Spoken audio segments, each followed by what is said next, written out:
All right, welcome back, everybody, to the 5-Day Rentals podcast, coming to you live from the muddy banks of the Mississippi. Is that what you've been saying? The mighty muddy banks of the mighty. The mighty muddy banks of the Mississippi River. The mighty mighty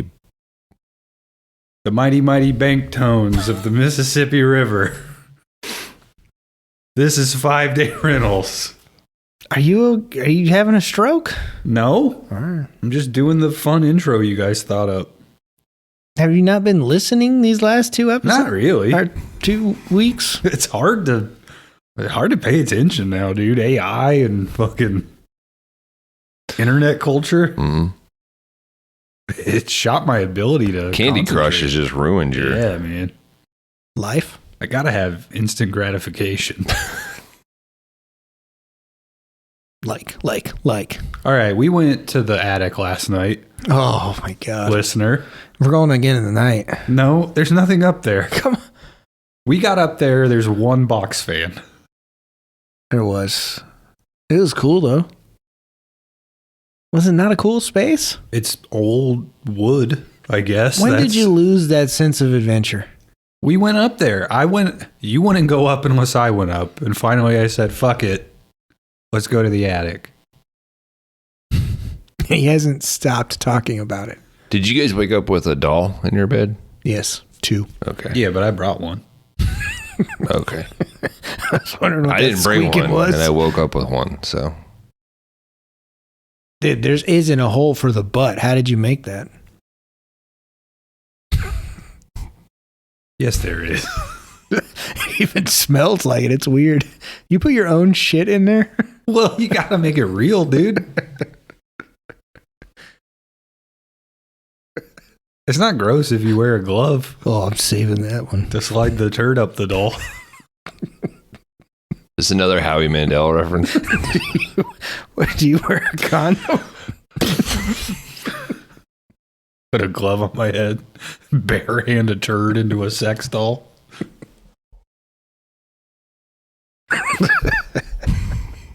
There's a baguette over the bathroom door.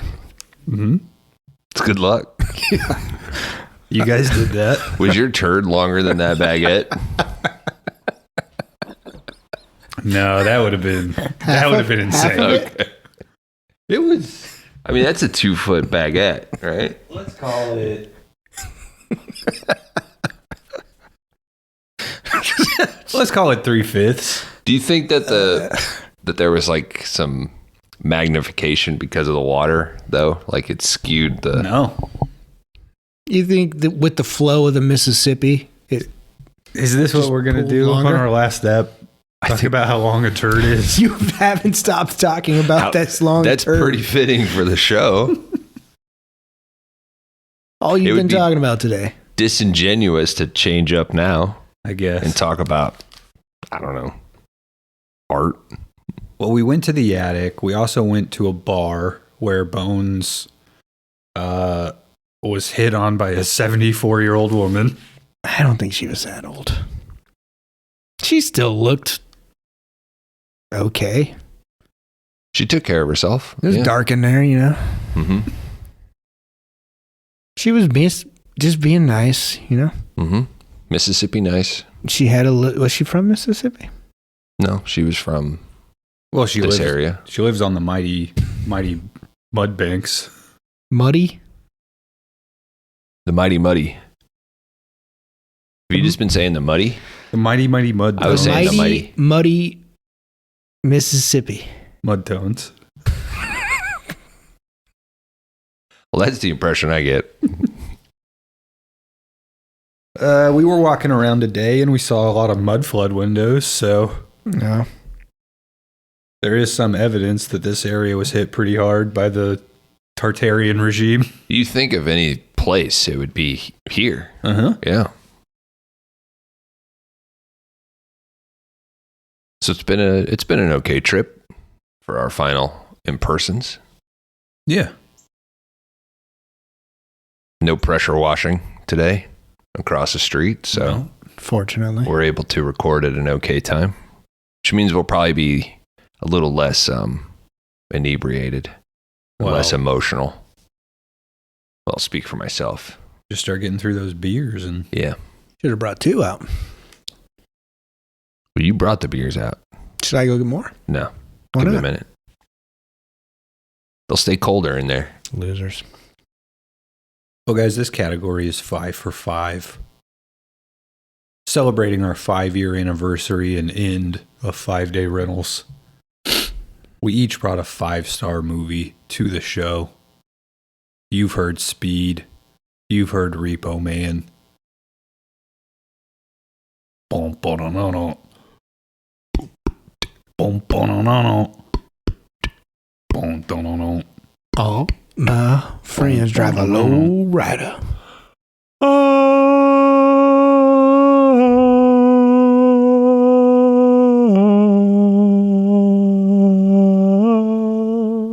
That's right. It's time. Doom, boom. We are covering Assault on Precinct 13 from 1976. Directed by, who's this newcomer to the show? John Carpenter. You guys ever heard of this guy? I'm A few surprised. times. I'm surprised you're not dragging the show on longer just to get all of them. We did. All that's left are the good ones, though. Yeah, that's true. What did we miss? I guess we missed In the Mouth of Madness. Mm-hmm. Still, Bones hasn't seen. Still saving it. We watch it tonight if you want. I think it's on Tubi. I don't know. We don't have the best viewing setup. No, the internet's better in the attic. Yeah, but we have a 30-inch TV 40 feet across the room. I can go I'll go buy a The projector. Tubi commercials are getting kind of insane. Anytime we've tried to watch something. Yeah. What if we just got in that king bed and watched on a laptop?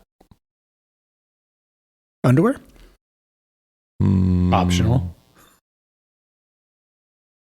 Whoever's in the middle, you get under the sheet, and then that sheet is laid flat, and then the guys on either side of you are on top of the sheet. Where's the shit doll gonna go? That's in your room. It's staying. Come on. Your shit doll can watch from the corner. All the shit's gonna leak out if we set her up like that. Well, I guess It's a face sheet. down, ass up. Your doll. You can't watch the movie then, dude. I'm sure she's seen it. She's seen whatever you've seen. She's heard you reenact it, I'm sure. I don't shit in chairs as well as I used to. No, it's not vanilla fudge. It's vanilla twist. Mm-hmm. Yeah, we might go grab an ice cream after this, and hopefully somebody shoots us all in the chest. I'm glad that you finally got what I was trying to lay down. I was trying to reference that. Mm-hmm. Yeah, what? When you said let's go get ice cream? Yeah, I said I'll have a vanilla twist. Yeah, you did. Uh-huh. But Dan said Dan nodded at you saying that, and I was like, yeah, you get it. Mm-hmm. And I knew there was danger about, so I made us come here. Yeah, 'Cause I'm not getting shot. Danger being your lacked toast. It's a real thing. It's a real issue. I think you should be making fun of it. That's the air compressor Oh, okay. or the air condenser behind me. I'll mute myself. Oh, you don't. It's the last episode. Who cares? Let them. Nobody cares.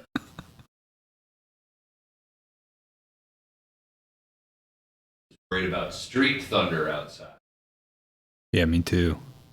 What is Street Thunder? That's the gang in the movie, dude. Did you not watch this? What movie? I already said we're covering Assault on Precinct 13. Oh, I watched The Taking of Pelham 1, 2, 3. Lick my bunghole. What a fucking great score. Yeah, it's incredible. I think it went down because of the score.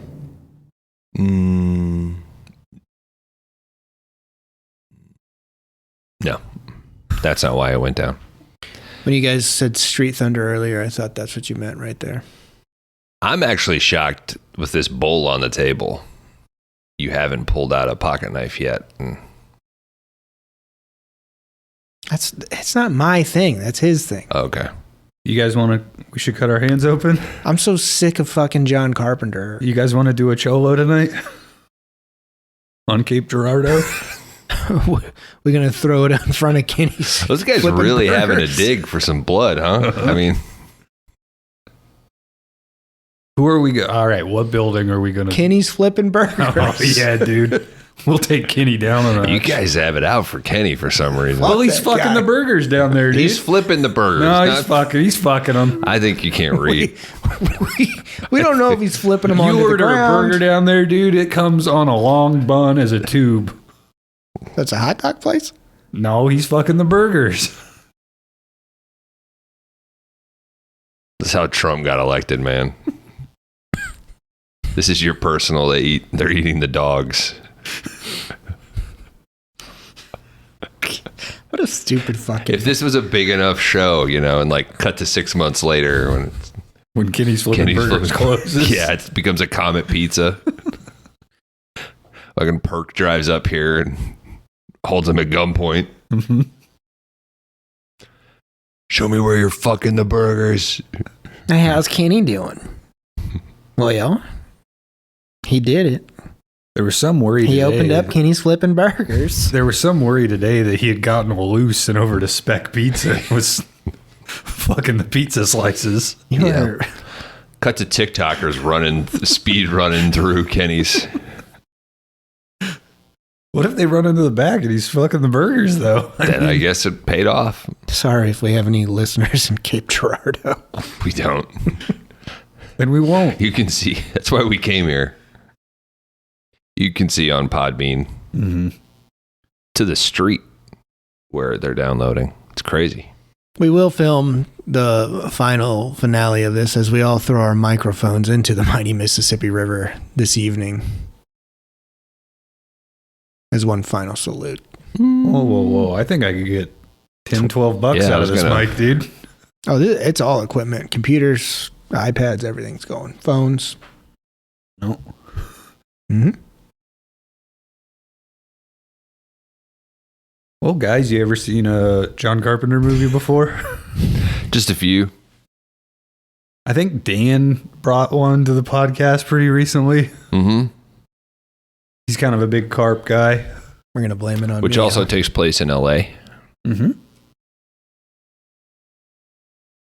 We could only think of one movie that takes place in Cape Girardeau. Well, filmed in Cape Girardeau.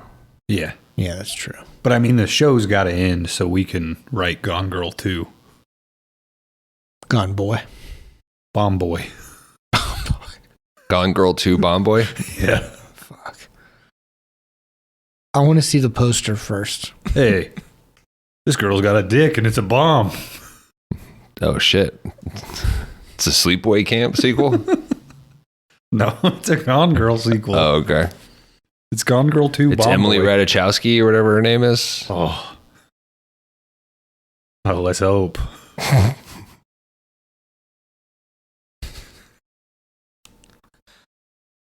Why are you so happy right now? Oh, we're so close. This is it, dude. Last ep. Should we get into it? What? last step? Assault on Precinct 13. Let's do it. All right. We open on beautiful red text on a black background. I know Greg and Murph both love this shit, so wanted to point out the color scheme here. Those guys love red text on a black void.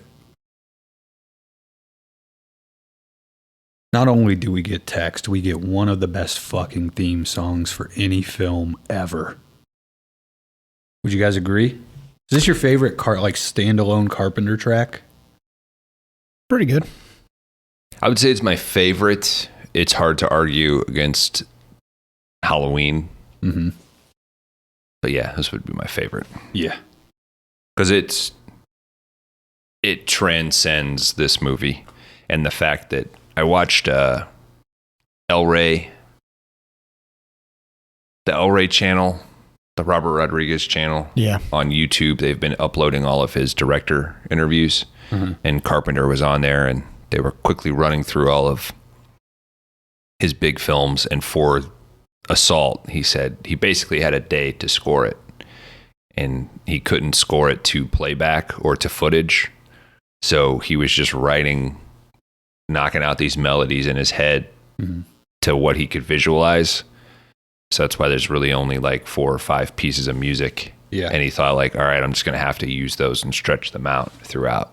But this just independently is dope as fuck. Yeah. Walking your dog, you'll feel like a badass. I think it's one of those things too where, just because it was in 76, Carpenter was so ahead of the curve on like synthesizer stuff, but I'm sure at the time, even getting a basic melody running on a synthesizer was probably like half a day's work, you know? It just hit me this 50 years old, this movie. Mm-hmm. God damn. Dang. How old is Carpenter? He's up there. Probably old enough to hit on bones at a bar. Do you think he's older or younger than Iggy Pop? Older. Same age. Oh, was Iggy 89? No. 88? I thought he was 70 something. This is fucking interesting, man. This is fucking interesting. Iggy Pop was born October 21st, 1947, which makes him currently 79 years old. 70. Whoa. John Carpenter was born January 16th, 1948. He is 78 years old. Whoa. 2 legends. Mm-hmm. All right, guys, we open on this gang. They're skulking around doing bad guy stuff. These goons walk into a narrow walkway, and they get insta-blasted by some cops. Terrible. We get a news report here. In local news, 6 youth gang members were killed in a shootout last night with police in South Los Angeles. Police Commissioner Davidson called a news conference earlier to comment on the shooting. We have a crisis. The juvenile gang problem is completely out of control. The missing automatic weapons have not been recovered. We have no leads at this time. We just pray that these weapons haven't fallen into the wrong hands. It's true that law enforcement is being driven to extremes, but those guns are out there. And believe me, if the people who have them get organized, no one stands a chance. Whoa. You shouldn't tell your enemy what they should be doing to defeat you. That's a good idea. You know? God forbid if George Washington snuck across this river. Mm-hmm. Yeah, that's what they basically do with Trump. He's like, oh, yeah, sure, that's a good idea. Let me do that. Hopefully he doesn't do this. Hopefully they don't close the strait. Mm-hmm. Oh, shit, that's a good idea. All right, the radio cuts. Oh, wait. So should we go like, well, if somebody should say like, of course Trump isn't in the Epstein files because he's not cool enough. Only a real cool guy would be there. Like try to bait him like the fucking tooth fairy. Yeah. Like, Of course we don't need voting rights. Yeah, get rid of those. Mm-hmm. I think he's dumb enough. He'd fall for it. He's not cool enough. He can't. He's not. He's sexually. He's all fucking weak and stuff. So his hands are all small. He sucks. The radio cuts off. We see a mix of different gang members. You got a white guy, African American guy, a Mexican guy, and of course, Che Guevara. Thank you. Because I was going to make that joke. There's something about that guy's torso that looks half of his body. Like the long tank top that he has, particularly later after the ice cream truck scene, and he turns around and walks away. It's like, what is going on there? He's got kind of a orangutan, like. Not even that. It's like a Neil Breen-esque body where his hips are at where your knees are. It's really odd. It's odd. Because every time I watch it, I'm like, maybe you shouldn't have got that scene. And then, the white guy looks like a kind of a David Caruso type, like almost red-haired. God damn it, but he's selling it. He's the one that waits until everybody else has started, right? And then you don't want to be the first guy to cut your arm open and bleed everywhere. Too ambitious. Yeah. Like puts his leg up all stern and shit. These guys do say a cholo for the 6. They all roll their sleeves up, get out their blades, cut their arms open, and start bleeding into a big bowl. They each drop 4 ounces of blood. It seems like too much. Yeah. Surely you could have pricked your finger and a couple drops would have... You went too deep. I think you went too deep. Yeah, one of them later in the movie should have had a... just fallen big over. Bandage. Yeah. Lee, did you shoot this one? No, he's just out of blood. He's completely out of blood. Wait, he's out of blood. I can't get my eyebrows tall enough. You know what's that about her? She's a beautiful woman. She is. We cut to West Los Angeles. A cop, a good guy, Ethan Bishop, played by Austin Stoker. He's starting his day driving into work. I guess there are no work assignments, like... You should clock in, boy. Yeah, but he just gets in his car and he's like, okay, I'm ready to work now. It just seems weird. 76. Okay. Take your car home. Yeah, but you don't... It's not like be here at 9 and then we'll tell you what you're doing. I'm sure it got to that eventually, but... Well, they mentioned he's only been on the job for a few weeks, or with this department for a few weeks. Yeah, but that seems even more like... I thought he was a sheriff. That is Highway Patrol. Oh yeah, it was. So maybe he just went over to Highway Patrol, maybe? Yeah. It is funny, though. Like, I get what you're saying. Like, he's starting the night shift, but I took it as he's been on the night shift, like maybe it's his first day. And normally there would be an early morning corral where everybody would get their assignments. Right. But the guys at night, they just call in and say, particularly like if you're a detective or you're not like working a patrol car. Right. He's just like, or he's a floater, that's just his gig is, where do I need to go? Something Kron doesn't have. He's like a too substitute. Heavy, too long. Too long. Too long to float.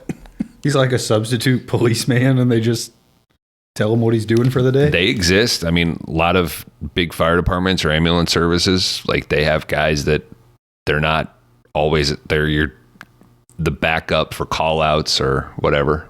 So you would just occasionally have like a weird guy you maybe saw once before that would show up and be like, I work with you for 24 hours now. Yeah, we didn't have a guy whose job always was that. We weren't a big enough department to necessitate that. But yeah, you'd have like a partner who would call out, and then a guy who I very rarely work with because he's normally at the other station. Right. He takes the extra gig, and then like, fuck. And then everything's all fucked up because He likes the medical bag this way. He likes this that way. He hasn't been watching Chicago PD, so he doesn't want to jump in. Chicago Medic, dude. Okay, sorry. They're all connected. It's the same universe. No, only every 4 months they do. But they do the big crossovers, but they're all still in the same universe. And then the Navy rapist people come in and help them out. In CIS. Are they raping? Aren't they like a rape unit? I think you're conflating SVU with NCIS. I don't... Stop watching those shows, guys. Why is this How the can most you popular avoid it? Shit. How can you avoid it? I do. My neighbor DVRs all that, like, obsessed. Mm-hmm.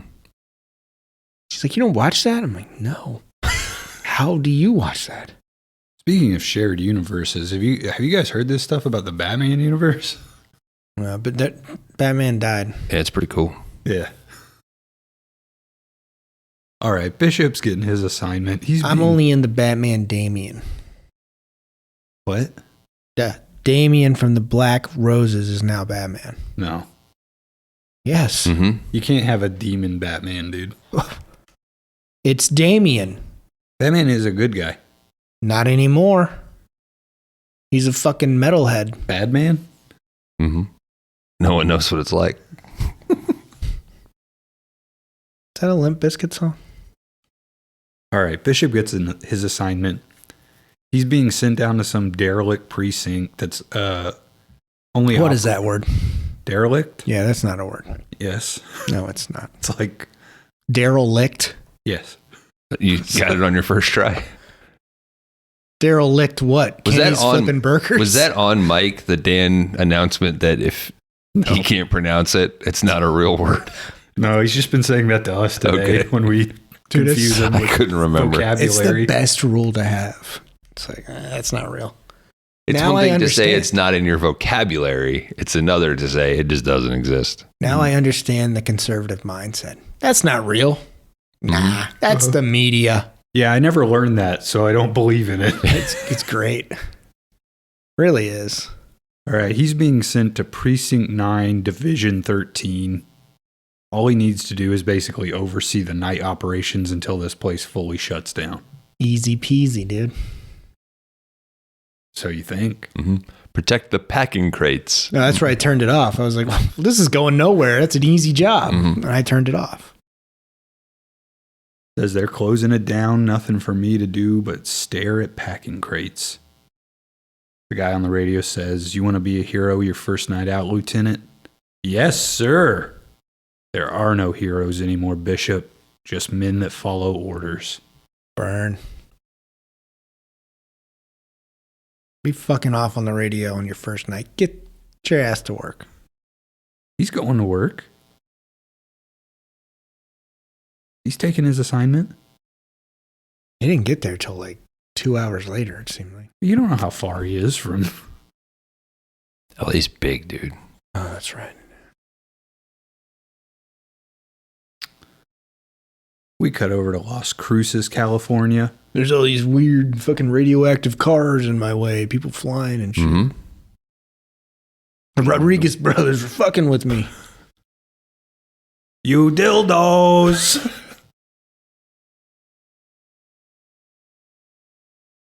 All right, we cut to Las Cruces, California. We meet a new guy, Starker, played by Charles Cyphers. He's been given the unpleasant job of transporting 3 criminals to another jail. Amongst them is a real son of a bitch named Napoleon Wilson, played by Darwin Johnston. How'd he get that name? I'll tell you in a bit when the show ends. All right. I'll wait. Napoleon sees this guy. He instantly says, "You got a smoke?" Starker says, "Listen, I don't enjoy driving any man to death row, but if you try to give me any shit, I got 2 guards with shotguns. They will not hesitate to blow you apart. Am I clear?" "Sure could use a smoke." You mumbled a little, but I think I get the idea. We also see this real turd of a jail warden. He goes to take off Wilson's cuffs, but he just slaps him right off the chair. Starker hears this, turns around. Warden says, he slipped right off his chair. Napoleon says, yeah, I don't sit in chairs as good as I used to. Guy's not a snitch. I mean, it doesn't. There's no benefit to it. Right. Just what he's going to do, play along, and he'll get a payoff, an even sweeter payoff in a minute. Yeah, I mean, Death Row Records, it's pretty good. Spoiler alert. Starker marches these guys towards the transport bus. Wilson asks another prisoner, Wells, who's played by Tony Burton, if he's got a smoke. He again gets shot down. Wells says, I got one, but I'm not going to give it to you. It's not good for you. Smoking could kill you. Wilson says, what, you don't like competition? You think you're real fancy, don't you? I have my moments. When they get to the bus, Napoleon asks if he can stretch out for a minute. He's been chained to a seat. Now he's going to be chained to a bus. As soon as they transfer him, he's going to be chained in a cell. Warden guy says, Napoleon, I'm going to miss you. Says, that's not true, Warden. You should always tell the truth. Sometimes even a little white lie can trip a man up. Napoleon whips his chains around this guy, knocks him down. Some guards run over. He says, you know what? He doesn't stand up as good as he used to. Got his ass. Got him, dude.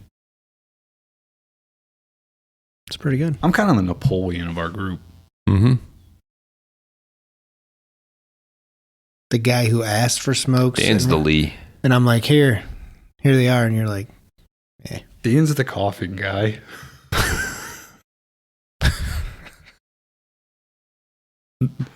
Bones is... Jeez. Couldn't even be like one of the secretaries. Nah. I tried to. It doesn't matter. We meet yet another set of characters, a dad and his daughter. This guy's commenting on how bad the neighborhood is they're driving around in. His daughter says she's hungry. She needs something to eat. We jump back over to our gang members. They got this gnarly, high-powered rifle that they're getting out of a suitcase. They load up in a car and start stalking the streets. Where did they get these guns? They got them. They went missing. Stole them from the cops or something. God, you're a narc, dude. I'm not. You just said. The radio announcer. Just narc these dudes out. Actually, they have an interview with the police chief, so the police chief's kind of the narc in this scenario. You're supposed to say, I don't know. I don't know anything, dude. Good job. I don't know what happens down at the Riverwalk at 2 a.m. Bustling. Mm-hmm.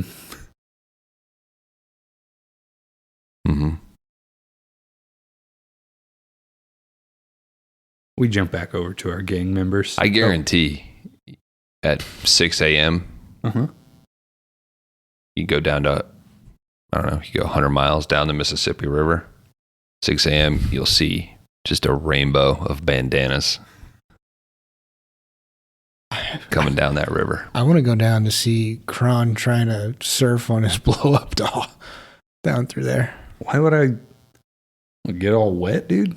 Clean it out a little. No. Never. You only have one? You only need one. You have a monogamous relationship with your You can get different outfits and stuff. blow-up doll. You haven't updated to a real doll? It's a real doll. Oh, okay.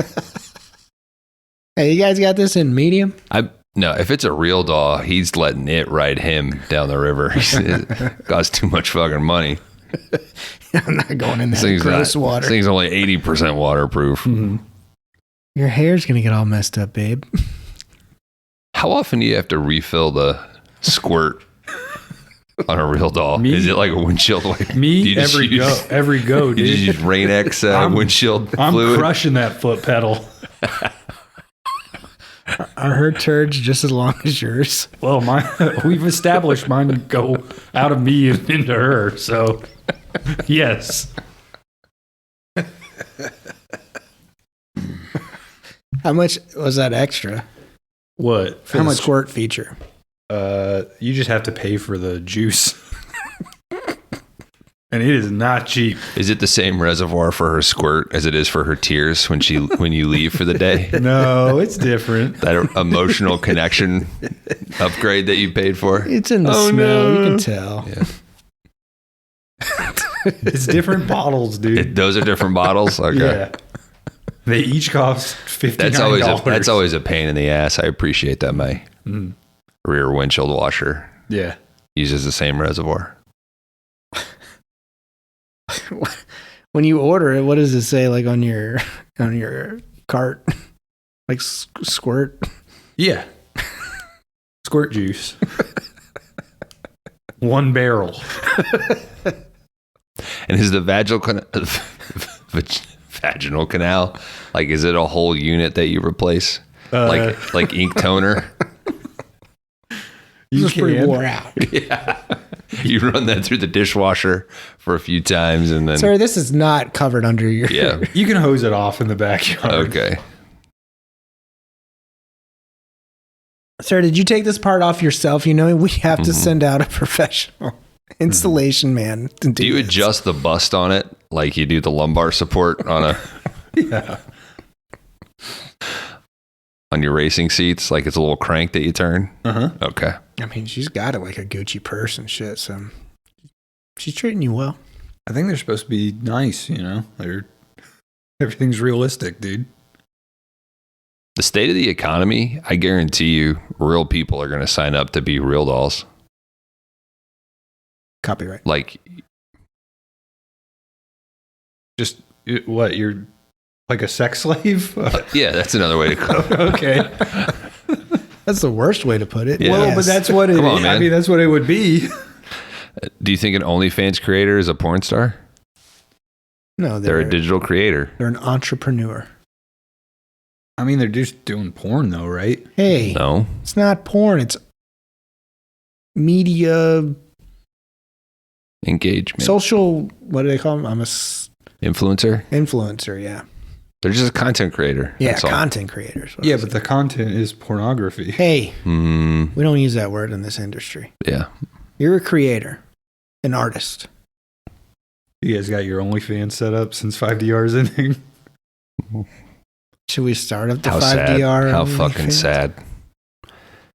I guess I'd probably do well with this 60-year-old Yeah. Cape Girardeau crowd. And busty ass women coming over asking if I work at Reds and then getting upset when I'm like, I have no idea what you're talking about. I'm not from here. We still haven't figured out what the fuck is Reds. I don't know.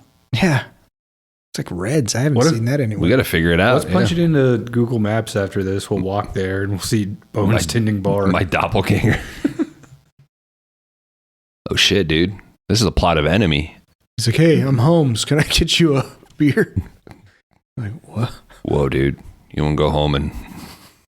We got a badass attic. Let's play a trick on my wife. Hey, man. I need a week. Bishop arrives at the precinct. We meet Lee, played by Lori Zimmer, and Julie, played by Nancy Keys. They're basically just redirecting calls and packing up some boxes. Bishop goes to talk to Lee. He has background in this area. Lee says, your parents must have worked pretty hard to get you out of this bad area. Bishop stands up to talk to the captain. Got to get my wife's car out of this bad area. As he's leaving, he says, no one took me out of here. I walked out on my own 2 feet when I was 20. She might have meant Red Banner Coffee, where we went the first day. Oh, okay. Or Red Lobster. Wasn't there? Oh, yeah, because there was a big dude there when we went and got coffee with like a beefy beard, right? He was like, Yeah, what's up, but guys? But his was like... His is substantially bigger than mine, yeah. His beard. He was wearing like flat brim hats and stuff. His dick was tiny. Couldn't see it underneath that beard. So I keep mine short.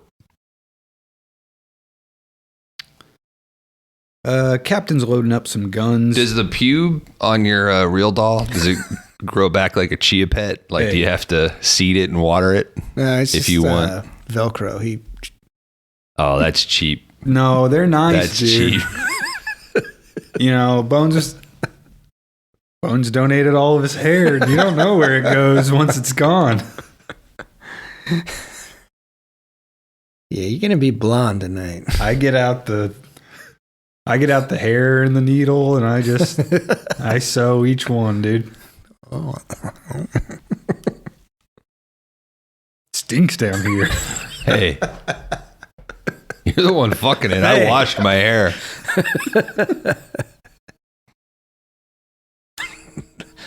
Yeah.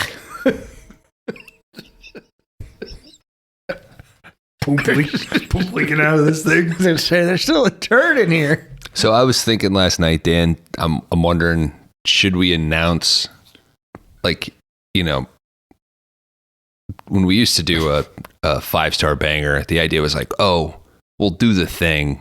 Maybe that'll get some traffic. Because if somebody comes across like a show, oftentimes you scroll through and you want to, what do these people say about a movie that I love or for sure I've seen? Who gives a shit at the end here? Uh-huh. Maybe these should just be, we don't identify the name of the movie in the title. Could there be fun to that? Like that it's a reveal that we're watching Speed or a reveal that we're doing Repo Man, unless you click on it. We can always go back and edit it, but. Are you talking about like for the title? Mm-hmm.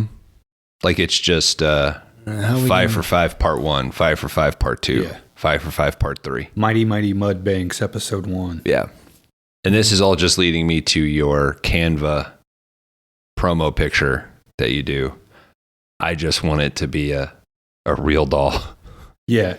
Just a shot it's nice. Just a shot of the genitals of a real doll with a turd hanging out. I think we can do that.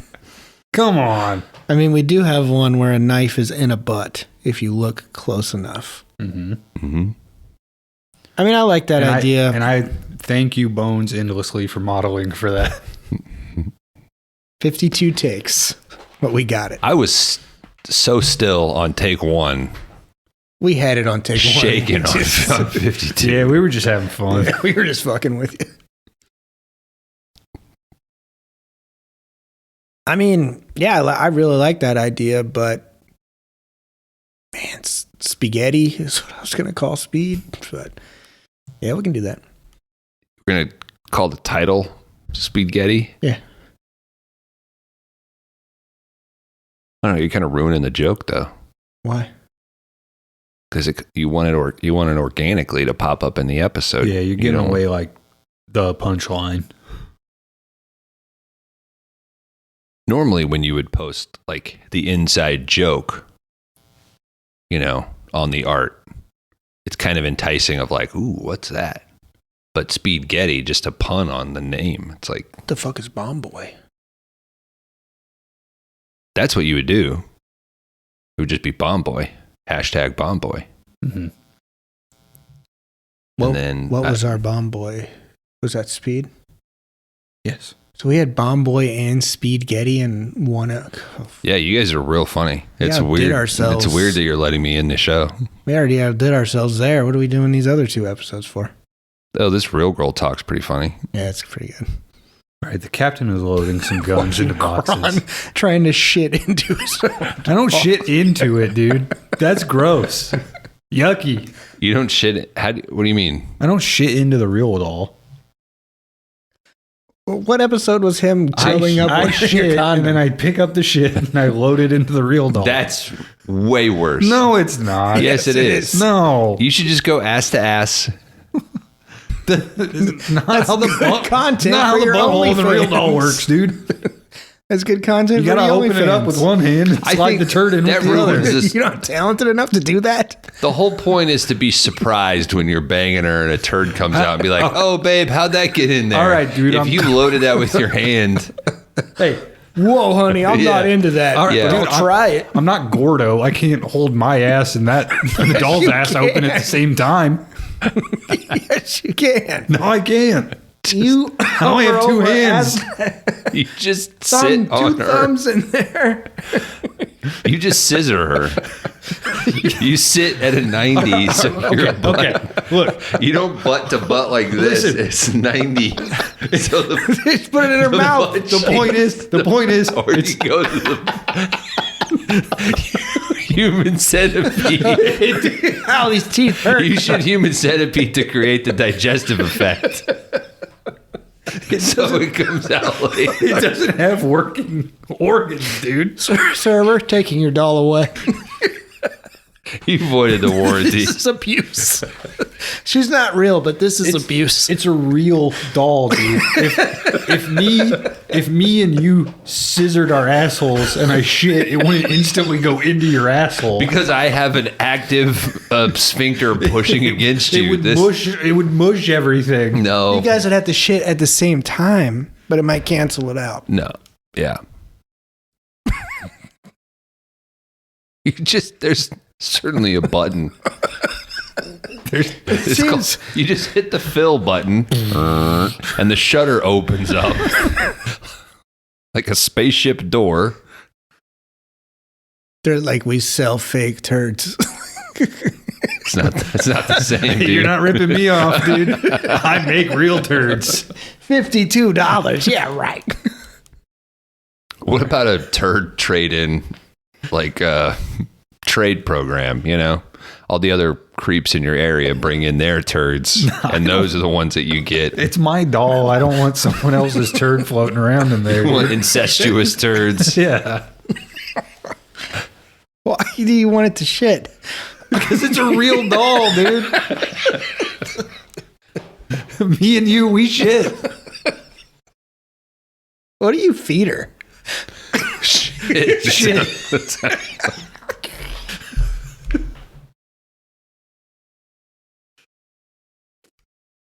So stupid. The captain is loading some guns into boxes. When you Boxes of pretend chicken when you crates. pretend that she's sick, do you load up her mouth like a volcano science project, like baking soda and vinegar? Yeah. Oh, poor baby. Exactly. You hold her hair over the toilet. Uh-huh. Yep. I was going to ask about finger and toenails, but never mind. I don't want to know what you do. They tell Finger and toenails are Pringles. They're just little Pringles that you Fritos. smell like a dog's paw. Sorry, baby, I ate your hand during the movie. She's wearing bugles, and you say, "Oh, you got your nails did."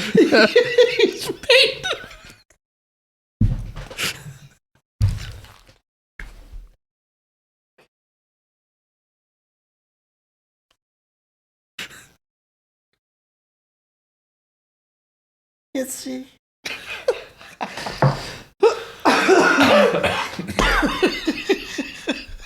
Oh, don't get up. They'll break. Spend a lot of time on those.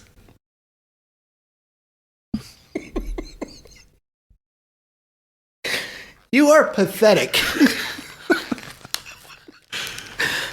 All right, they tell Bishop, all you need to do is send over any strays that happen to wander over to the precinct.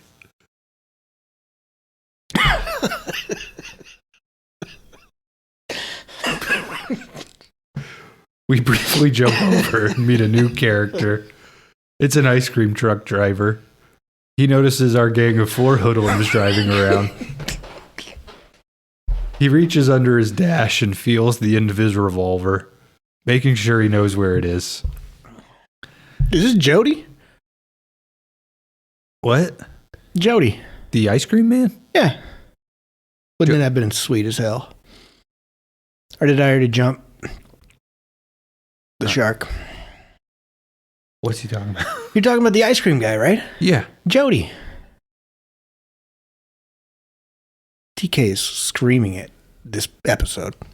Who's ice cream man? I Jody? think you're confusing your Phantasm characters. You think Reggie. Was it Reggie? Jody's the one who died in a car wreck. Oh, I wrote Jody.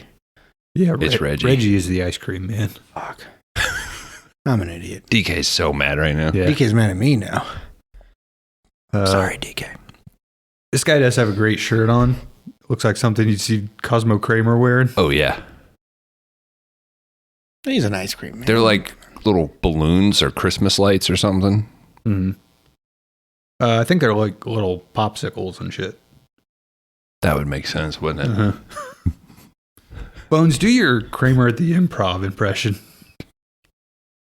I know. I've only mastered the apology 2 days later on Letterman.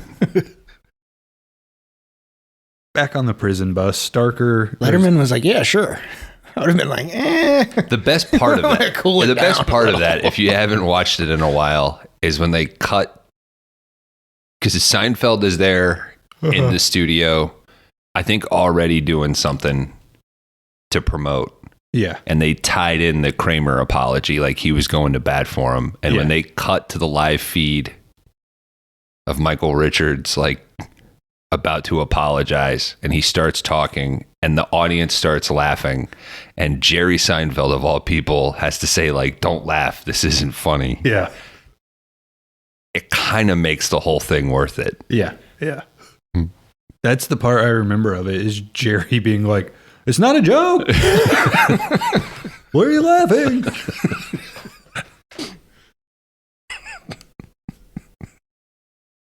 Do you think like Alexander and Dreyfus are texting back and forth like, oh fuck, Yeah. No, are we staying out of this? Yeah. Are you watching this? Back on the prison bus, Starker goes to chat with Wilson. Wilson says, got a smoke? You asked me that before. I never got a definite answer. Well, I don't smoke. That's a definite answer. Starker says, I don't get you, Wilson. You're not a psychopath. You're not stupid. I am an asshole. You can't take everything away from me. Says, I've been meaning to ask you, how'd you get a name like Napoleon Wilson anyhow? I'll tell you someday. When? With my dying breath. Whoa. As I might come back later. We'll see. Well, the third prisoner on the bus, he's not doing so good. He's coughing up a storm. Bus is 6 hours from their destination. They got to get this guy checked out. Starker says, what's the closest precinct? They say it's Anderson, our precinct 13. Isn't it like 9? It's precinct 9, district 13. I think the sign out front says district 14. Yeah. Did that Doesn't movie matter. It's like District all off. 13 have anything to do with that? I think originally Carpenter was going to title it like the Anderson incident, and the producer was like, that is a terrible name. Just call it Assault on Precinct 13. And they were like, okay, let's do that then. District 13, that's the Chappie director Oh, was it? movie, right? The South African Neil. alien. Yeah. Was that the one he did before District 13? Blumkamp? Yeah. Yeah. Good call. But I think there's also like a District B13 or something, like a French parkour Maybe movie. that's the one I was thinking Okay. of. Because I think we watched that. I think we brought it home from the store. It's possible. Back over to that guy and his kid. He stops at a payphone to get directions. His daughter sees an ice cream man. She walks over, asks this guy for a vanilla twist. Ice cream guy is rattled because that District 9. that black car just keeps circling them. He says, I'm closed. She's like, your music's still going. This guy watches the black car roll by again, guesses he's in the clear, makes a cone for this girl. She walks away. As she's doing so, she's like, hey, this is just vanilla. I wanted vanilla twist. Meanwhile, our gang, they've pulled this ice cream guy out of his truck. They put a gun barrel in his mouth. This girl walks by. She gets shot right in the chest. Gang takes off. Wow. Carpenter regrets it. Yeah. Why? Just too violent, too mean. I think he was too aggressive to the audience. Mhm. He said at that point, you're don't really care afterwards, which I think he's right. This is also so early He deceived. in the MPAA Yeah. that they showed this cut. They said, no, you can't include that. Like, we have to give it an X rating. Mm-hmm. He said, okay, I'll take it out. Resubmitted it with that scene cut. And then to send it to theaters, they just sent the original Yeah, he version. put it back in. Yeah. And now he feels bad? You had your chance, I mean, you make a movie and you're like, the second movie, really the first movie you've made right out of college. I could see being more aggressive and wanting to be more in your face. Punk, yeah. And then getting to your 40s and being like, I want to do that again, you know? Like, I think that was a step too far. You know what I would have done in my 40s? Make them twins. Okay. Yeah.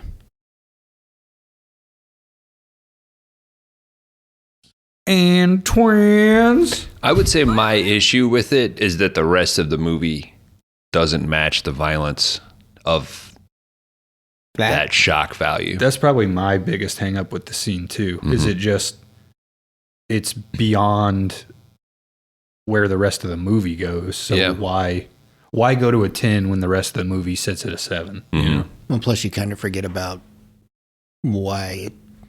I mean, he's there, but at the end you're like, oh yeah, that's right. Mm-hmm. All right, one last. Would this fix it? Would this change it? Well, Bones. perfect movie. I don't think we need to fix a thing. Okay. Dad's on the phone, kind of not paying attention to her. What if this is re-edited to you hear 2 shots, cut to the dad going, what the fuck was that?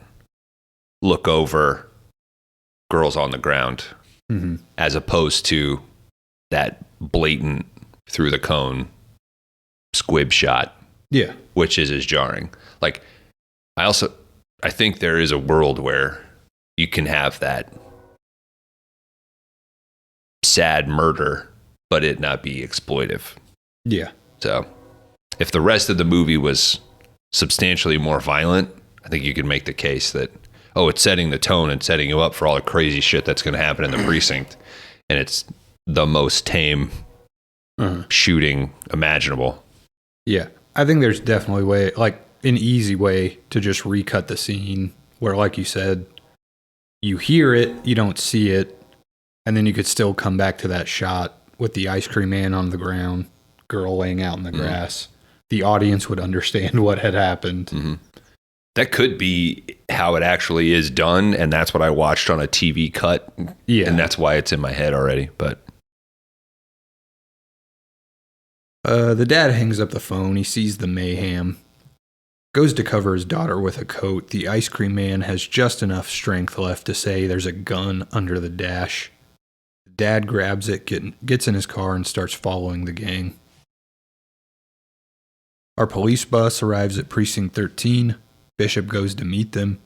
He tries to direct them to the new precinct, but Starker's like, come on, this guy is sick.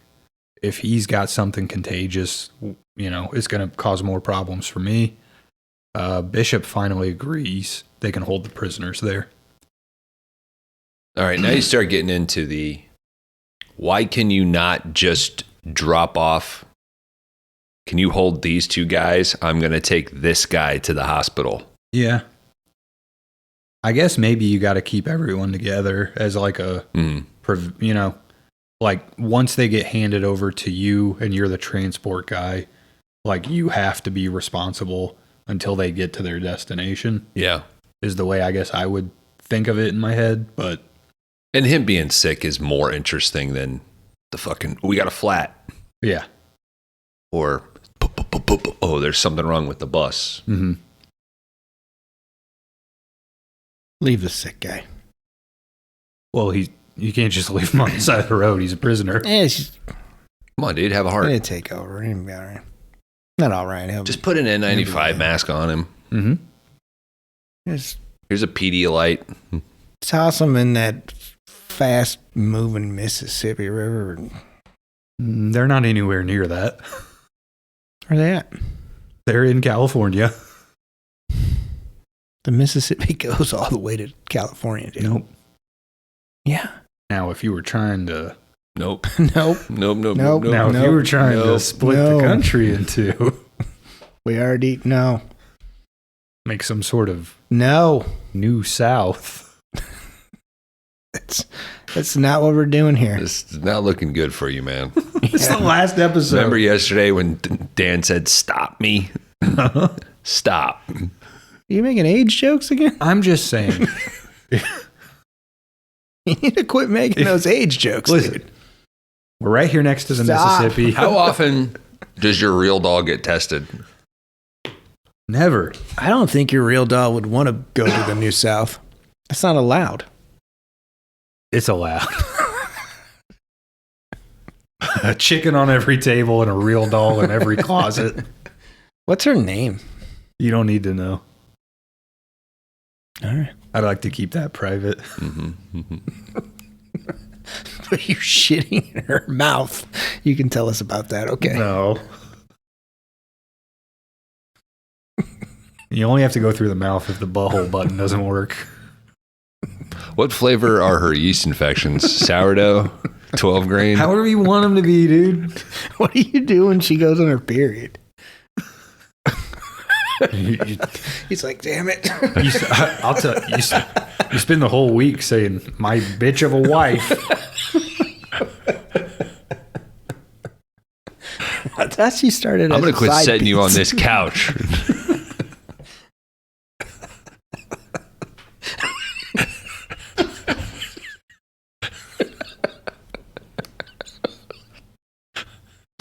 Once they get them all loaded. Well, the moon's full of shit. That means I got to do the period stuff. You'd think the app on your phone would let you know. Time to move your real dog. Do you track her on your iPhone? You have to track the cycles, yeah. Once loaded into the cells, Starker... You're at work typing. It's like, your cycle started. Mm-hmm. Your coworker's like, what? Don't worry about it. Starker's all, hey, that's Napoleon Wilson in there. I'm sure you've heard of that guy. Bishop kind of goes to give him a look. Says, you got a smoke? Nope. Sorry. Wilson kind of tilts his head. This is the first guy that has shown him any respect in the movie. Says, well, if you see one floating around, why don't you snag it for me? Bishop shakes his head, yes. We jump back to our dad following the gang. They stop off in an abandoned lot. Most of the gang kind of runs off, but that white hoodlum, he starts firing at this guy. What? Why can't he just be a hoodlum? Because I said it He's the white that they one, were all different. Yeah. Yeah, they're a non-denominational gang. That's weirdly cool. The fact that it's like everybody. It's like can come in here and kill it. They're all working together, yeah. man. White guy. If it wasn't for the fucking Warriors, man, they could have taken over this town. Yeah. Except for you repo guys, you're weird. The dad takes cover, and then he just unloads the revolver on this guy, kills him. Distraught by everything that's happened, he finally wanders over to a payphone. But he quickly sees the other gang members are coming after him. Ready to finish the job. He takes off and runs to the nearest building, which is Precinct 13. Once inside, this guy can't even speak. And that's fine. He's basically gone for the rest of the movie. He's just a huddled mass that sits in the corner. That you forget about. Pretty much. You don't got to worry about him anymore. Inside, Starker's on the phone trying to get a doctor. He's like, God damn it, I just got cut off. Julie, she says, no. I think they just cut the phones early. Like, we don't have any connection now. It's supposed to be tomorrow. Shut them off like 16 hours ahead of schedule. That's good. Suddenly, all the lights go out. But the street lights are still on. What the hell's going on here? The police chief, Cheney, he says, I'll just go to my car and radio. He walks outside, gets shot instantly. He just fell down. Inside, Julie is like, Cheney just fell over. Fucking loser. How mean, dude. Like, if someone fell in your office, Yeah. I don't think the appropriate reaction is to point and laugh at them. You you can laugh after confirmation that they're okay. Sure. Yeah, Unless you're watching Wipeout. laugh at me now. It's so funny. You're going to be crying later. Good silencer movie. Yeah. Maybe the best silencer It's movie? just John Carpenter into a microphone. Really? Yeah. It's awesome. Mm-hmm. Name a better silencer movie. Silence by Martin Scorsese. Isn't that like the religious one? Yeah. I never seen that one. Eh. I almost went to the local theater. They had it on. They're doing a more Scorsese and Hitchcock run, and which whenever they could get them on film, they've been doing them on film. And I think Silence was in the widescreen Wednesday. This week was Good and Bad and the Ugly, and I almost went, but it was the day before this trip. I was like, good silencer movie.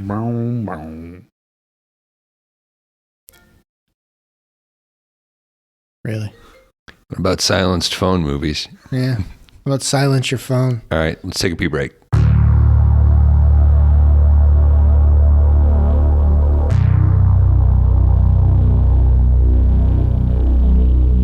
All right, welcome back, everybody, to the mighty, mighty mud banks of the Mississippi.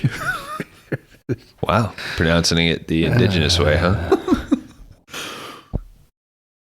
All right, Bishop goes to check on Cheney, but he instantly darts back in. He didn't fall, he was shot. They're using silencers.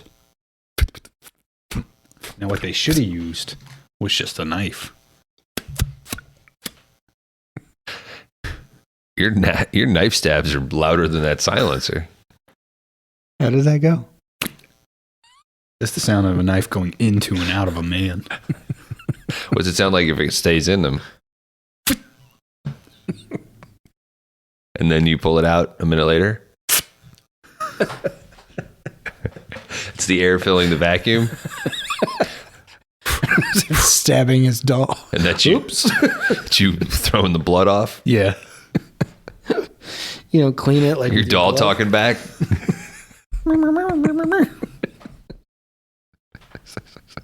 Now you made it weird. Don't you get lippy with me. I saved you from these guys. My bitch of a wife. They were trying to take your turds. I did what a man has to do. Does she fart? If you pay for the upgrade. But you know where they kill you? You gotta get the refilled CO2 canisters. Is it like a Glade plug-in? Insert. Like, Set on a timer. okay.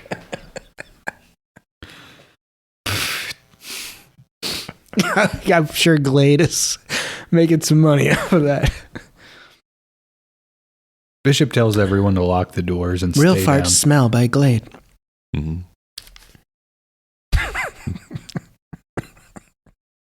Starker starts leading his crew out. The goons open fire. Starker and the sick guy, they instantly get shot. Wilson and Wells are able to make it back in. Bishop locks them back into the cells. Meanwhile, the precinct's getting shot to shit. Glasses breaking, stacks of paper are flying everywhere. But eventually it stops. Bishop starts to figure this shit out. What's the closest house? Like, it's pretty far away. Is there a back way out? Yes, but it's blocked by a big wall. Fuck. Assholes. God damn it, dude. They're everywhere. It's covered They in won. It's covered in barbed wire. You go out that way, you just got to circle back around to the front. He also finds the ammo boxes, but they're all locked up. Who was the What? employee that came over from Big Wall? I was like trying to be tough with us. Surge. Yeah. That was, I think that was Chris's name in that bit. Why did I laugh at the ammo box? Yeah. Just like how fake her her struggling with it in a minute. I can't get this open. It's like, yeah, break the lock. Knock it off. Well, they're not there yet, though. I know. They don't know what's happening. Out the window, Bishop sees the gang scurrying around. There's a shitload of them. A couple dudes drag a big banner and smash a jar of blood onto the ground. Whoa, what? It's the Cholo dudes. Bishop says shit. Yeah, it's weird that you did that whenever we first got here. What, through my big jar of blood? Yeah. Mm-hmm. How you going to explain You that gotta to keep the a jar. Airbnb? You gotta keep a jar in the car, dude. Did you set your wife on it? Let her drain on the jar the week before you came. Yeah. Not wasting this. But that's mine. Yeah, but you don't want her. We You don't want her reused, staining dude. while you're away. I'll just roll the clock forward. She's never gonna know the difference.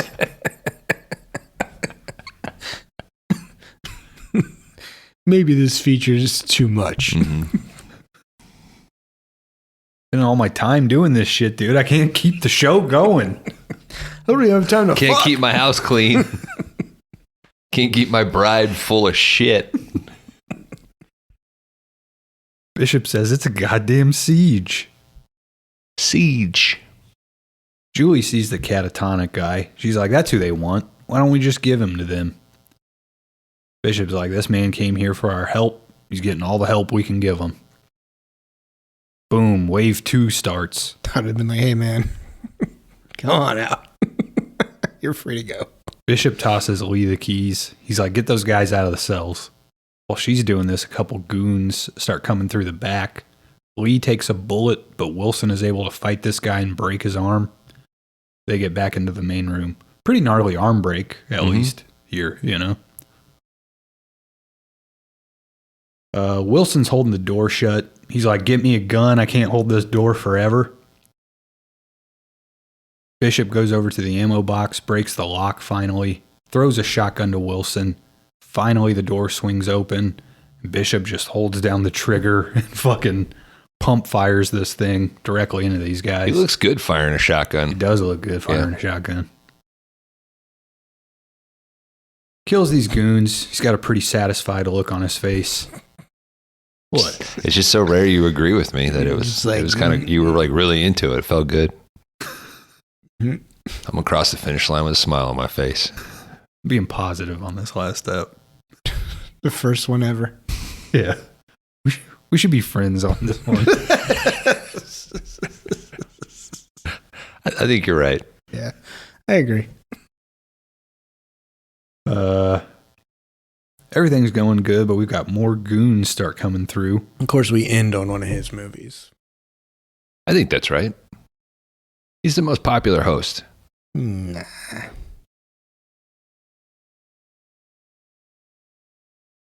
Name a more popular host than me. Bones. No. Far from it. Bones got good eps. Bones got some more guest spots. That's just because I have less going on in my life. I have a real wife, not a real girl wife. It sounds like he's got a lot going I'll on. tell you, it feels like I got a real wife, huh?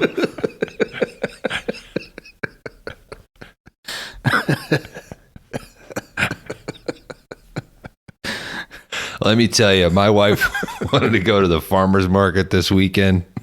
You know how awful it is pushing your wife through the farmer's market on an appliance dolly. People looking at her like she's Hannibal Lecter.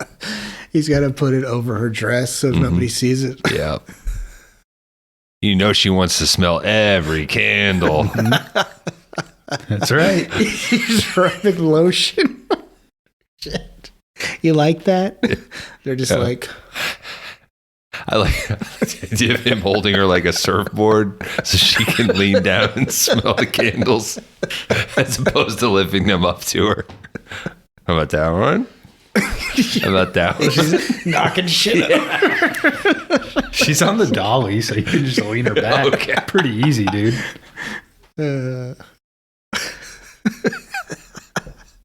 Got like a bouquet of flowers stuffed in there and shit.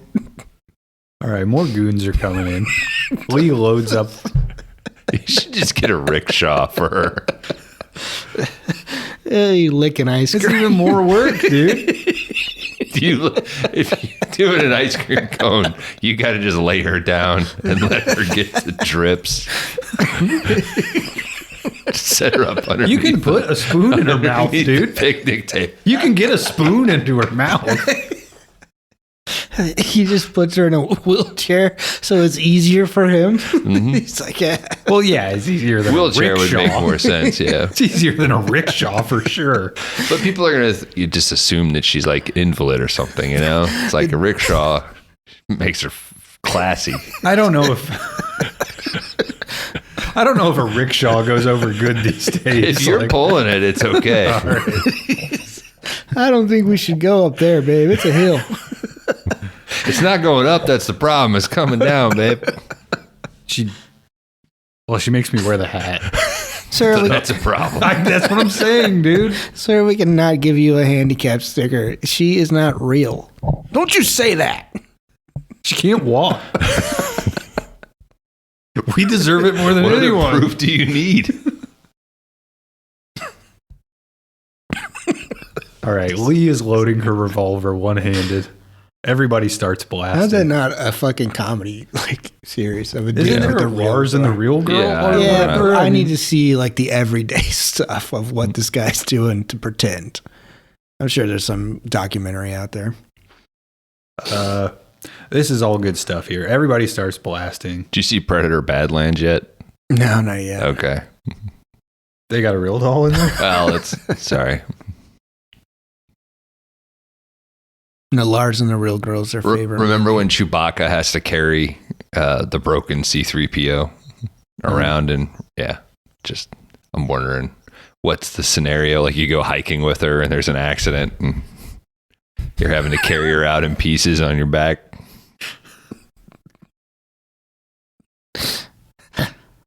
All right, you get that main theme song as our heroes just start mowing down. It's just at home writing shit down scenarios.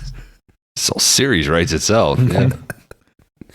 Our heroes Taking her for a hike. are mowing down wave after wave of zombies. I mean, gang members.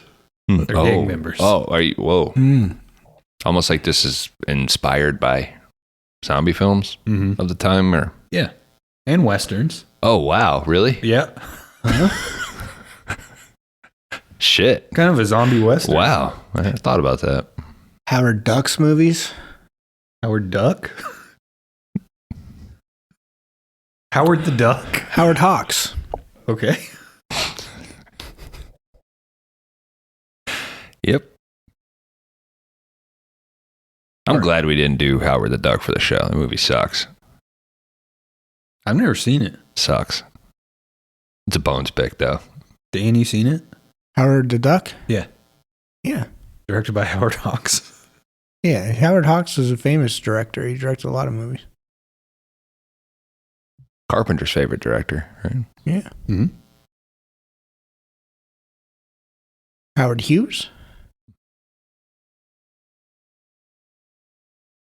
That's talking to your real doll is like Howard Hughes You can giving. come in with a milk. Do you do her voice? It will open its butthole at a 45-degree angle. I will place my wiener in, erected, at a 35-degree angle. Feels better on the head. I can't tell if this is your pee jar or my pee jar. All right, wave 2 is complete, but Julie is dead. I don't think we should go in the Bummer. antique store, babe. Yeah, kind of dead weight, to be honest. Mhm. She made fun of that guy for falling over, so she probably wasn't a good person anyway. No, she wasn't. Bishop says, all right, somebody definitely heard us that time. Squad cars are going to be here in 5 minutes. He also finds 2 big tanks in the corner. Acetylene. Said if a single stray bullet had hit one of these, this whole precinct would be gone. Will says, hey, come have a look at this. They moved all the cars. Wilson says, they're making it look like a normal street, dude. They moved the bodies. Nothing looks out of place. Not done yet. Wells says what started all this. They're like, that guy who came running in here 30 minutes ago. Lee says, don't forget about the Cholo. Wells is like, fuck. Cholo is bad. They're not going to stop. It means to the death. He used to roll some bad hombres, right? Mm-hmm. Yeah, he's like, I was in a cell with a couple of those guys. The lady's like, but they're delicious. Things are looking rough. Churro. Yeah. It's a churro joke. Things are looking rough. Bishop is down to 3 shots. Wilson has 3 shots. Lee has 2. And Wells has been shooting an empty gun for a while now. They're kind of at wit's end. Finally, Wilson says, anybody got a smoke? Lee gives him a cigarette. That's where it should have ended. I mean, him finally getting a cigarette is satisfying in the movie. And I get it. We jump over and meet 2 beat cops. There are reports of gunfire near the Anderson precinct, but these guys are driving around and everything looks normal. Our crew has a plan. They need someone to slip into the basement. There's an underground connection to a manhole. Bishop says, it looks pretty good to me. Those guys were looking for it the other day. Bishop says, it looks pretty good to me. Wilson says, it looks like hell, but it's the only chance we got. Bishop's like, I can't go. I don't know how to hotwire a car. Wilson's like, I guess it's me and Wells then. Wilson is like, we should flip a coin. Wells says, no, I got bad luck with coin flips, dude. Let's do potatoes. 1 potato, 2 potato, 3 potato, 4. I'm not familiar enough with potato to know. I'm only familiar with it from watching this movie 35 times. Is it just a different version of Eeny Meeny? That's kind of what I take from it. Like, you say a number and it goes back and forth or something. I was thinking a hot potato, and I was like, where are they possibly going to get a hot potato? Power was out. Yeah, can't throw it in the microwave with tinfoil on it. Mm-hmm. Don't put tinfoil in the microwave. You can do it. It's fine. It's got cool colors, dude. Yeah, it looks great, dude. It's a fucking show. You're eating a Hot Pocket. It's fine. Wrap some silverware in tinfoil, throw it in the microwave. It's cool as fuck. Have a few beers, watch the show. Yeah, dude. Set your wife up. And then you go outside. Hey, babe, come look at this. Then you go outside and you just sit on the back porch and watch the bug zapper go. That's a living. Wells loses. He's got to go. Wilson says, hey, man, before you take off to Mexico, do the right thing. Get us some help. Wells agrees. Our crew, they're watching Wells. He's doing pretty good. He makes it to the car. He gets it hot wired. He gets it running. Just as he pulls off, we see a goon set up in the back seat. He gets shot. Bummer. All right. They're at a bad spot now. Wilson says, hey, man, we should go into the basement. Bishop says, that's no good. There's only one way in and one way out. We trapped down there. Wilson says it's a hell of a lot better than being up here in the open with 8 shots between us. Third wave starts gearing up. The crew heads to the basement. Wilson says, we can make one last stand. We put that sign down there in front of us. We can fight like hell for as long as we can. Lee goes to Napoleon. She says, I got 2 shots left. Should I save them for us? He says, save them for the first 2 assholes that come through that vent. One of my favorite lines in this entire movie. They're pretty sweet on each other pretty quick. Yeah, they're in love, dude. She's doing a conjugal visit. Oh, spoiler alert. Lee asked Wilson, why didn't you crawl through that vent and take off in the other direction from Wells? Like, you could have made it out of here. They would have been distracted with him. He says there are 2 things a man should never run from, even if they cost him his life. One is a friend who's helpless and can't run with you. She says, what's the other one? Wilson just stares at Lee. Hot babe, you want to bang? Mm-hmm. Those eyebrows get any higher? All right, Bishop's got a plan.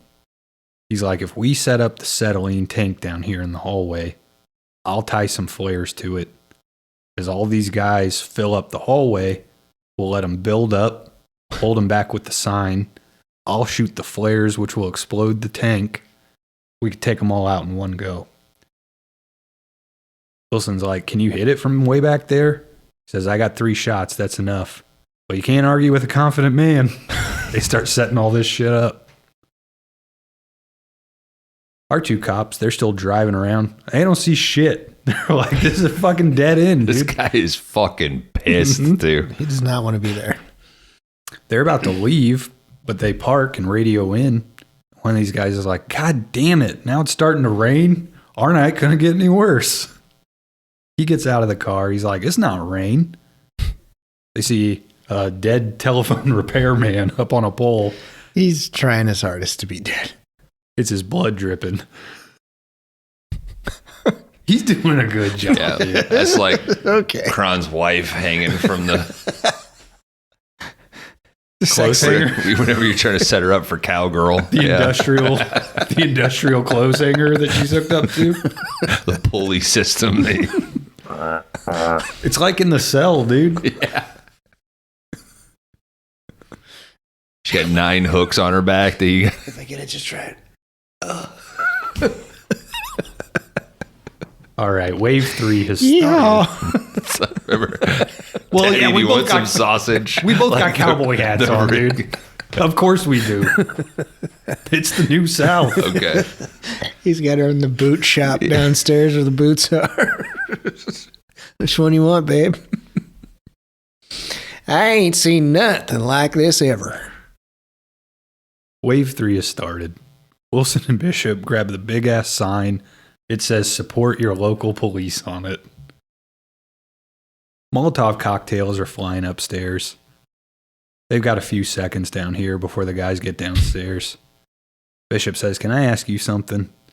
How'd you get a name like Napoleon Wilson? Napoleon says, I'll tell you sometime. When will you tell me?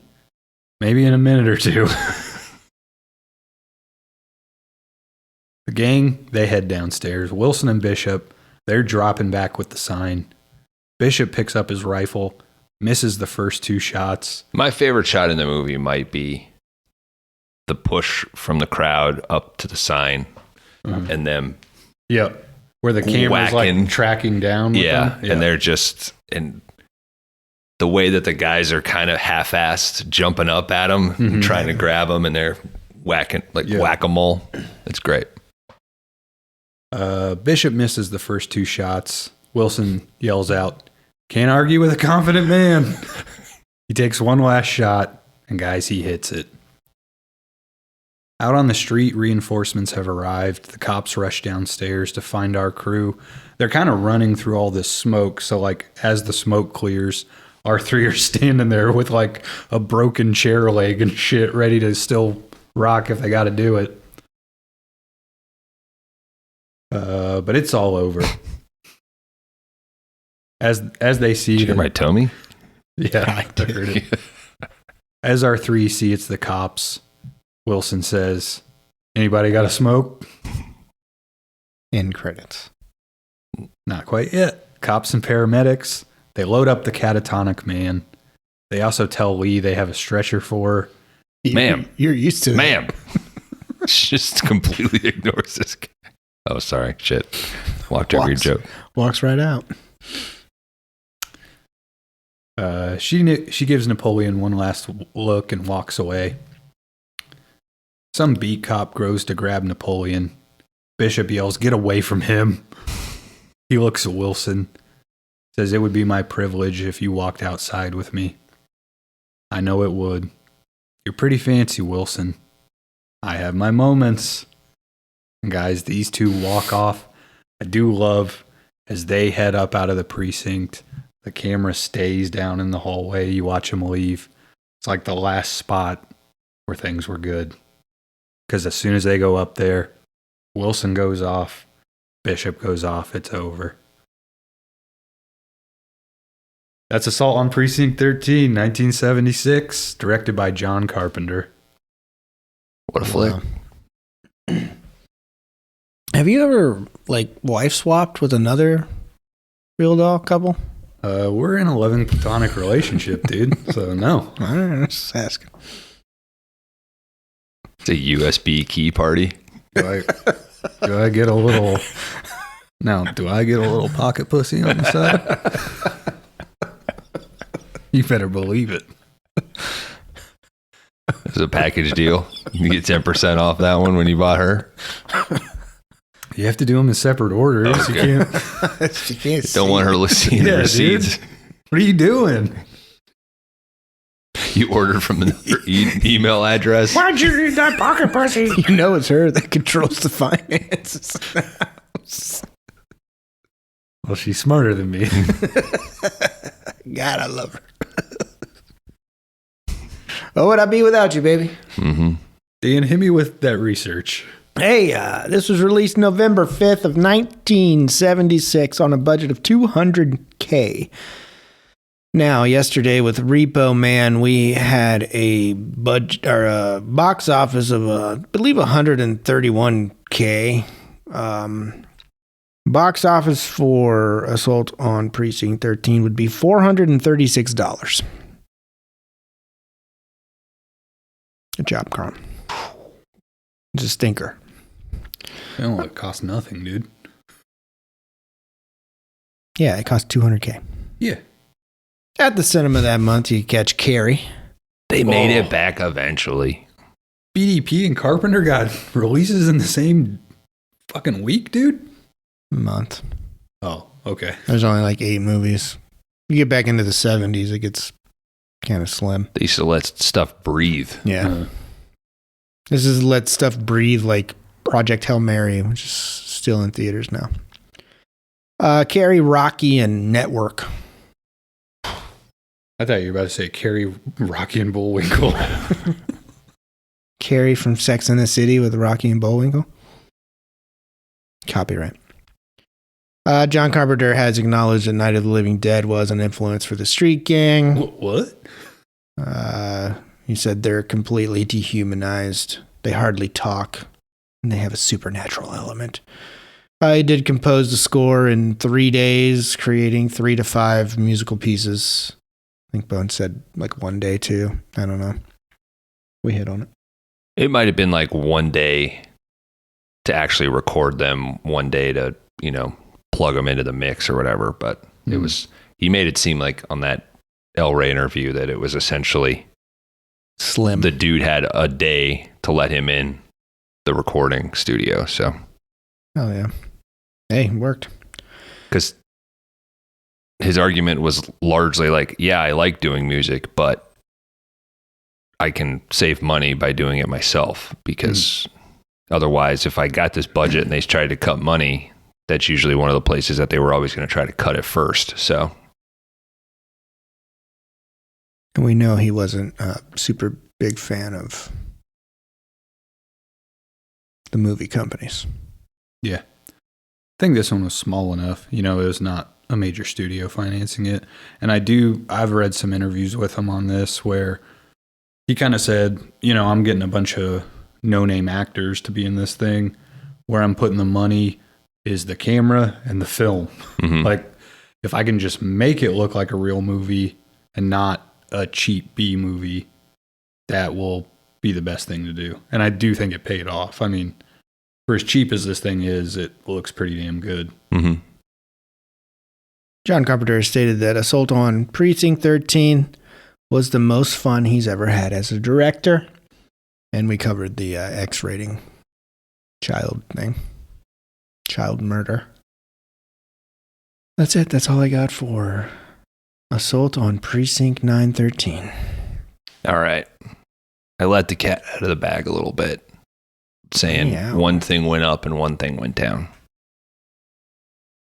This thing didn't go down that far. It went down a controlled amount. I went through my letterboxed history to see where I had dropped this. I think the first time, maybe 7 or 8 years ago, I had this at a 3 or a 3.5. few years ago when I watched it again, it jumped up quite a bit for me. I think right now where I'm coming down is a solid 4. This is probably, if I were to make a top 5 Carpenter list, and that's with a few of his movies still being unseens for me, because he's one of the directors that I want to just like sparse out a little bit. I mean, I'm in the back half of my life, I should probably just knock those out. We never know. I would say it's in my top 5 of what I've seen, maybe 4 or 5. I think They Live would be above it. Top would be The Thing and Halloween, bashing it out. And then you've got Christine in the Fog in the middle there. So it'd be kind of tough for me, but I'm at a 4. This is a very good movie. It looks great.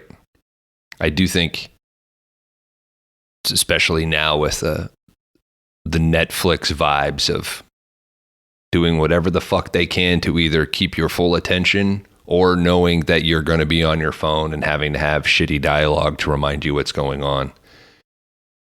This movie can be very sleepy. Once they're in the station, a lot of the scenes, if you blink, you kind of miss what's going on, and a lot of stuff feels a little bit repetitive to get to it.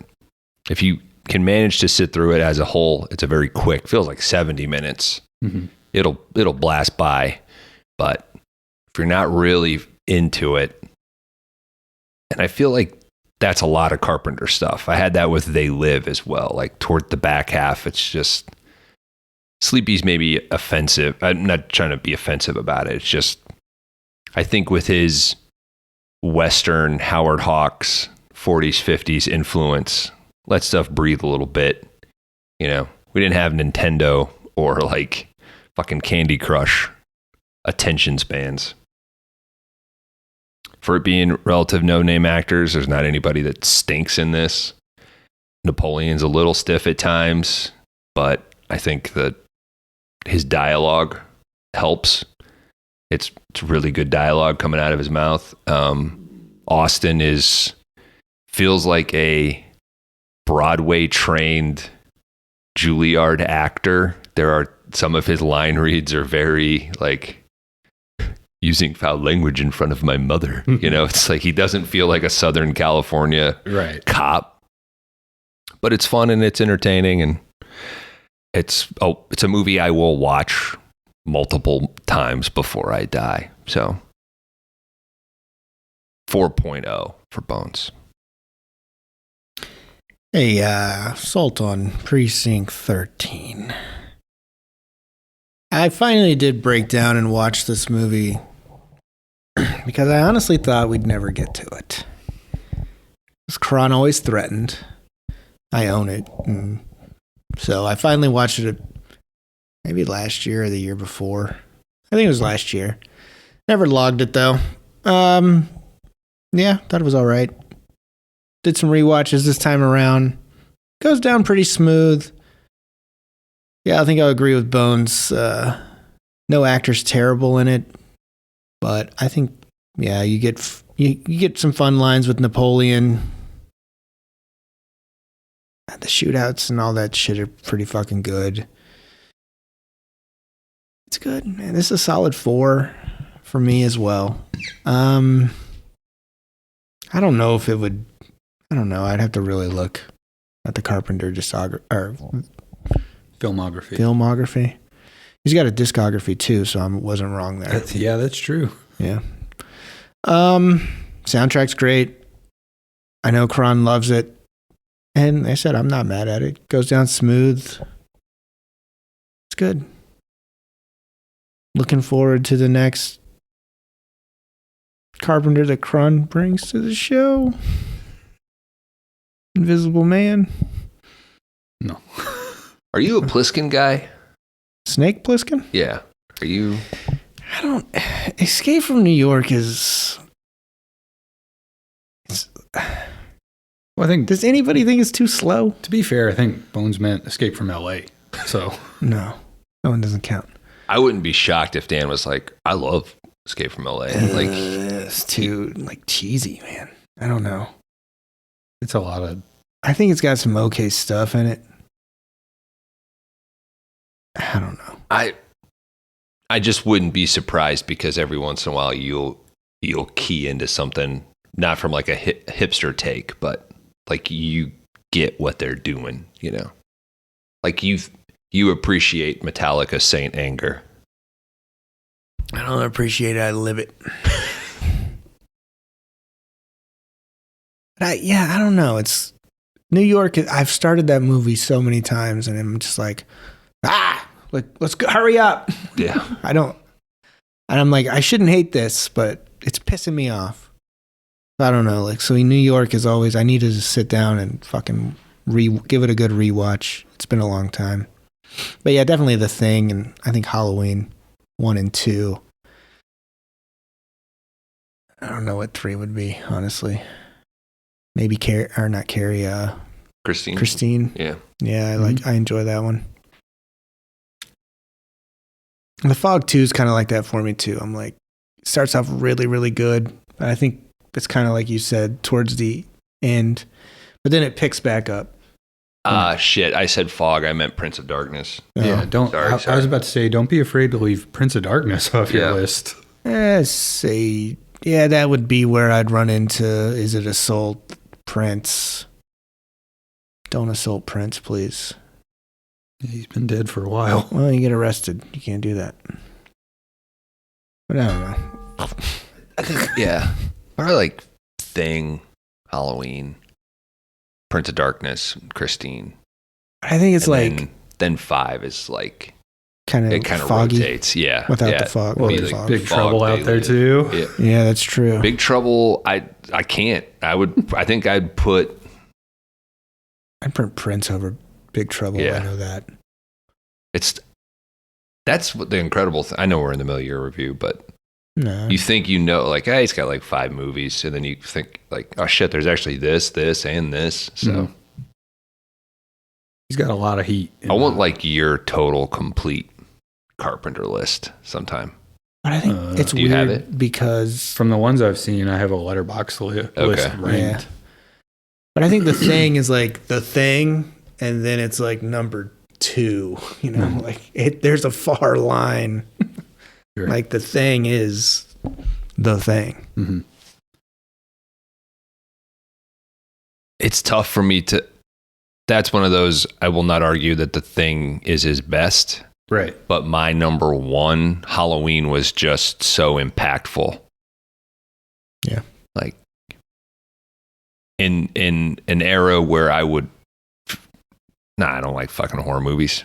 Like, I don't give a shit about that. I would still want to watch Halloween. I can see that. You almost have like 2 number 1s. Yeah.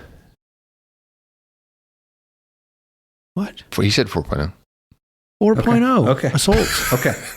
Jesus. All right. If you want Cron's top 5 real quick, Assault on Precinct 13, The Thing, Big Trouble in Little China, Prince of Darkness, and They Live. You're an idiot.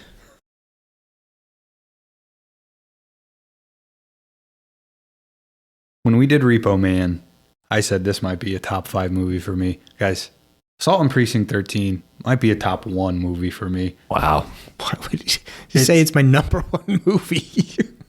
It's solely because every time I watch this, I like watching it. Like if we got done recording this and one of you said, let's go watch Assault on Precinct 13, I'd be happy to watch it. I love seeing this film. I think in a lot of ways, it's the best character development Carpenter might have ever done because it's kind of locked into more of the Western storyline. I feel like in everything else, he can kind of fall back on, okay, let's do some horror beats here. Let's do some sci-fi beats. Let's do some action beats. Where this is more just kind of like, I feel like these characters had lives before the movie started, you know? And then you kind of see them go through all this shit together. I personally love all of Napoleon Wilson's like little callbacks and these. I mean, he's got a ton of them. He's got Anybody Have a Smoke, Can't Argue with a Confidence Man, a confident man. I have my moments, like all these lines that kind of bookend sections of the movie. So I think in some ways, I mean, it has some of the best and worst character stuff he might have ever done. The guy who his daughter gets shot and then he just becomes a non-element for the rest of the movie. Like, I get it. It's kind of like, well, that's the whole driving thing. Shouldn't that resolve? And it just kind of peters out. You know, it doesn't really go anywhere. But I mean, the more that I watch this, I'm like, the movie is just so precise and clean. It's not complicated in any way. You understand who the bad guys are and who the good guys are instantly. Even though Napoleon is on like the wrong side of the law, he's willing to step up and do the right thing when it needs to be done. Like, you have these very stark, you know, instantly, like, the gang is evil and the people in this building are good.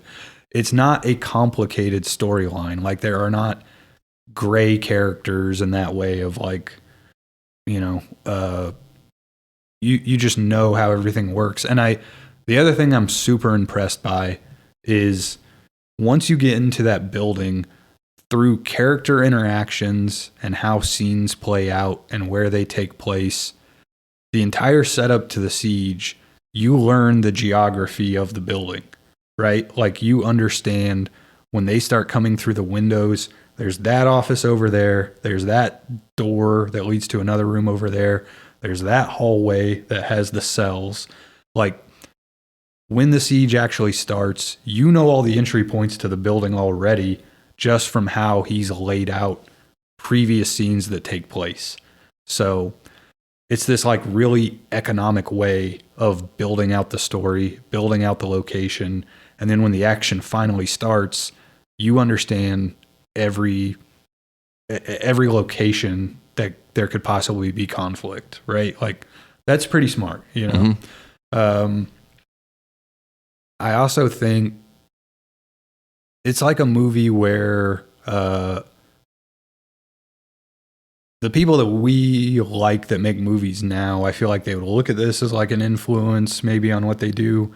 But even, you know, if Quentin Tarantino said, I'm going to do something like Assault on Precinct 13, this would be 2.5 hours. You would have an entire dialogue and set of characters, you know, from the Cholo gang. Like, it would be overly written and overly complicated. Whereas this is just, no, we're just trucking forward. We're getting from point A to point B as quick as we can. I think it's all, you know, I love Carpenter. I love this movie. I feel like a lot of people kind of skip this one, and it shouldn't be skipped. I think this is necessary, you know, and maybe more necessary than a lot of the other movies that he has in his catalog. It's a 5.0. I love this thing. Every time I watch it, it's great. Yeah, didn't know he was going to say that. Yeah, I didn't know we'd get his favorite movie on the show, snuck in on the show. Geez. But it's one of those things where I would agree. I think The Thing is his best movie. Yeah. Like, if you were just going to go from what has the coolest shit in it, it's definitely that movie. It looks the best. All the practical effects are like insane. And you could even talk about other action movies, like Terminator 2 has higher highs. You know what I mean? But this to me is just so consistent. And I just love that it doesn't overstay its welcome, and it doesn't overcomplicate what it means to be a movie, you know? So I'm glad we got to cover it before we wrap this thing up. Damn. I guess this is the end. This is the end, my friend. And I guess it would be my privilege if you walked outside with me.